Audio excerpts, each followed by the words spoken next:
Hey fans, we're back with the Budweiser Grizzlies glance for the first time in 2015. I'm the new voice of the Grizzlies, Sam Levitt, and joining me on our first edition is the manager of the Gateway Grizzlies, Phil Warren, about to enter his 9th season at the helm for Gateway. Before we get to everything that's happened with the roster, the transactions this offseason, give us an idea of what your offseason and your winter's like on a day-to-day basis. How you doing, Sam? Good to see you. Well, yeah, offseason, right out of the gate after you finish up, so after 2014, just a time of reflection and evaluation and where'd we do well, where'd we do bad, all that kind of stuff. And then, we give our players time to go home, get on with their lives or recommit to coming back. We go through who we want back, who we don't want back. And then from there, we kind of form our plan of attack based on what the whiteboard says we need, basically. So, it's much needed downtime, if you will, to regroup. In this year's case, pitching and a little bit of defense were the main things when it was all said and done. You have guys retire and get married, get jobs, get picked up by affiliate teams, whatever it is. So you need to allow that to kind of happen at its own pace, but at some point, usually around the Christmas time, New Year's time, is when you need to have your ducks in a row, or at least that board's telling you what you need to be looking for at this point. So from there, we take our plan and spring training for the big leagues, for the major league clubs and their affiliates. It's in that February, March time. A lot of players released in that time. So we just try to be ready based on our needs to attack the free agent market, per se, based on what we need. So once that starts, which we're at the tail end of that right now as we talk, the month of March was nuts. It's crazy, but it's fun and exciting as well. But, now we're down to a couple spots left, trying to tweak a few things, and then I'll be sitting back waiting for these guys to get here and get to work. So it's kind of drawn out. It's just the nature of our season. We don't start till later, but it works well for us the way we have to build our rosters.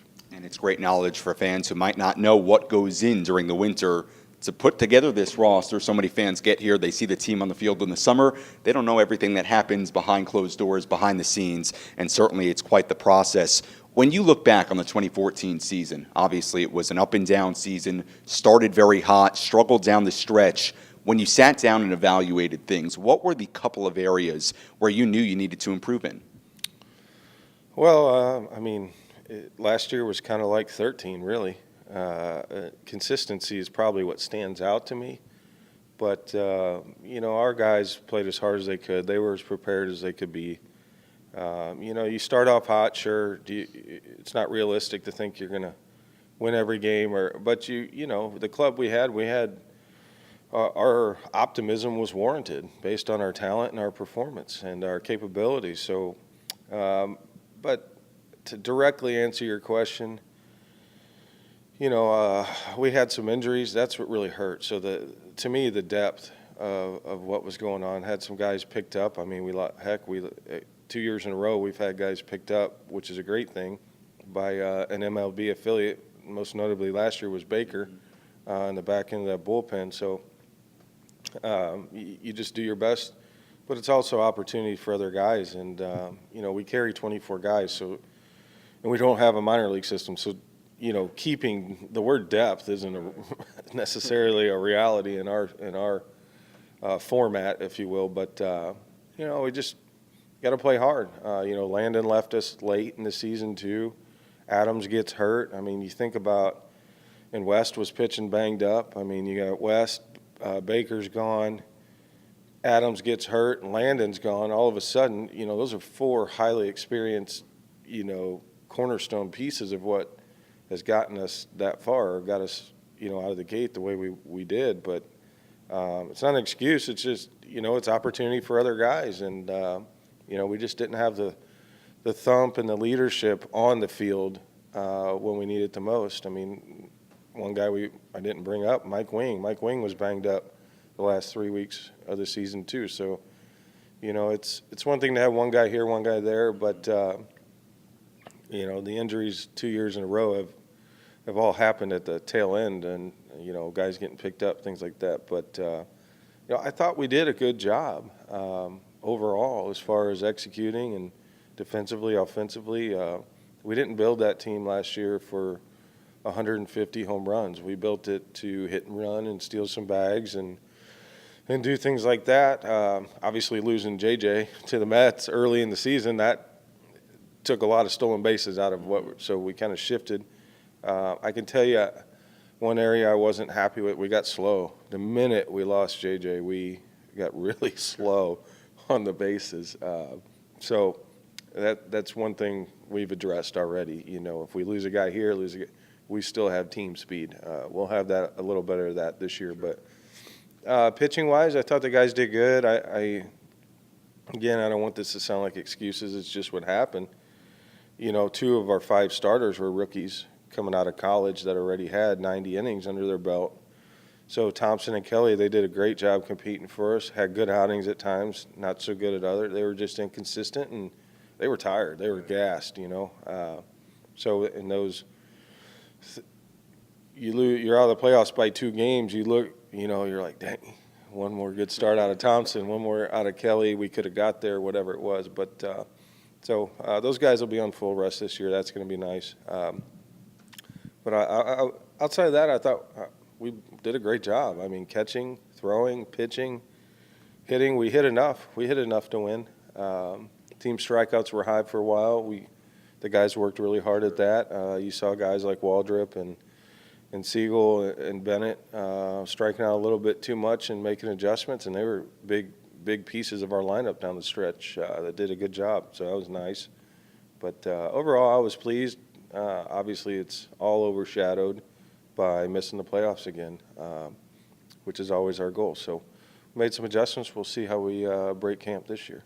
I do want to talk about some of those personnel groups you touched on so much, but when you look at the position players coming back, you have TJ Bennett, Madison Beard, Tommy Richards, Ben Waldrop, Richard Siegel, all guys that contributed in big ways in 2014. Right now, could you tell me what the opening day lineup would be if you had to put your finger on it? No, I mean, I could guess. I mean, I could take who's coming back and what they did, kind of add some of the new pieces, mainly the experience side of the new pieces, and say this is, if we had to do this, here's what I would start with at least. But that's the beauty of the spring training.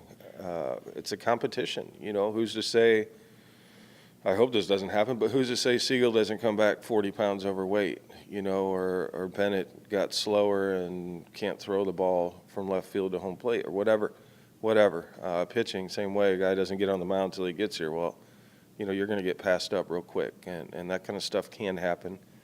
I make sure those guys know, hey, you better be ready when you get here. But, so, no, I mean, I can't really give you a lineup, but I can speculate it, and you've touched on 3 really young guys that, Beard had a little bit of time before last year, but Beard, Bennett, Siegel, it's sophomore campaign, for the most part as a everyday player in professional ball. So we're all aware of the sophomore slump and all that jazz, but, they got to come in and let's see how they made adjustments, because there's going to be guys pushing them. They need guys pushing them. That's how you stay sharp and competitive as a ball player. But, if they can build on and get better from what they did last year, that's going to be a huge boost for this club. You talked about guys coming in ready, coming in to spring training in shape, not being overweight, not having a weak arm or anything like that.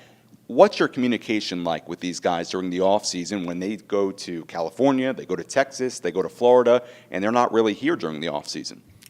Yeah, I mean, there's some, some trust there I have to have with these guys, but, I also need to reach out and make sure, as a player, as a former player, if just watching the transactions and watching your manager build this club on paper before you arrive, it's motivation enough to go, oh boy, he signed another outfielder. If you're an outfielder, things like that. But on the flip side, we play an exhibition game day 2 of our 14-day spring training. We have 5 games in there to put as a platform to put these guys on to evaluate rather than just an inter squad or something like that. So that really right there, Sam, was my main message. Hey, we have a game day 2.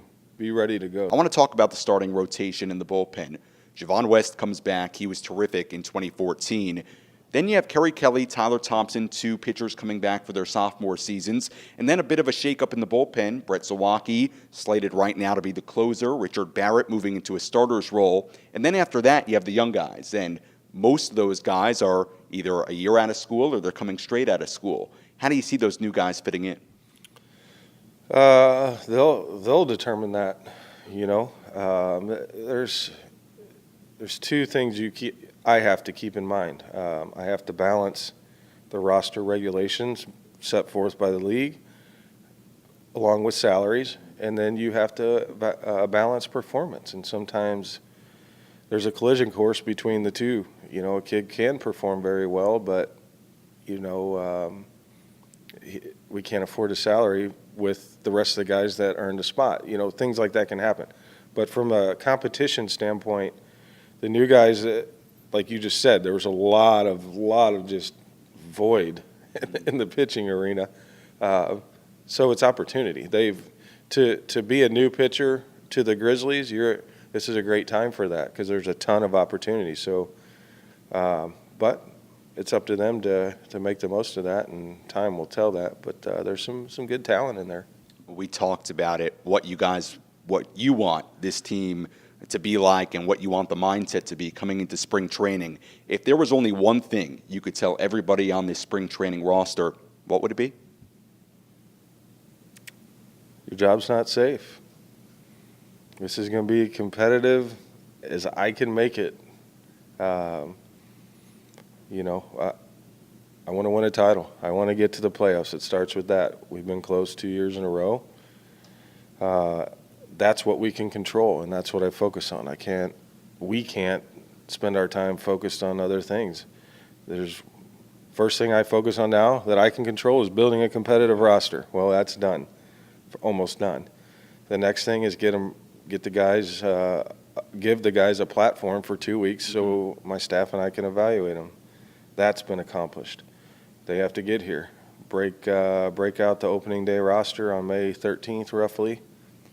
And here we go. Day 1 starts. Now my goal is simple. Every day matters. Every win matters. Every loss matters. Let's see where we're at in September. And the goal is the playoffs. Who knows what you do when you get there. But you can't do anything if you don't get there. And so let me rewind and answer your question directly. Win your job. And the word there is win. I expect to win. I don't hope to win. I don't think we might win. I expect to win every night. And, that's the mindset I need these guys to have. And I can guarantee you one thing. When 2014 ended, the first thing on his mind was a 2015 Frontier League title. Just about a month and a half away from opening day of the Frontier League season. Phil, thanks so much. We'll talk to you next time. Sounds good, Sam. Thank you. For Phil Warren, I'm Sam Levitt. We'll talk to you next time on the Budweiser Grizzlies Glance.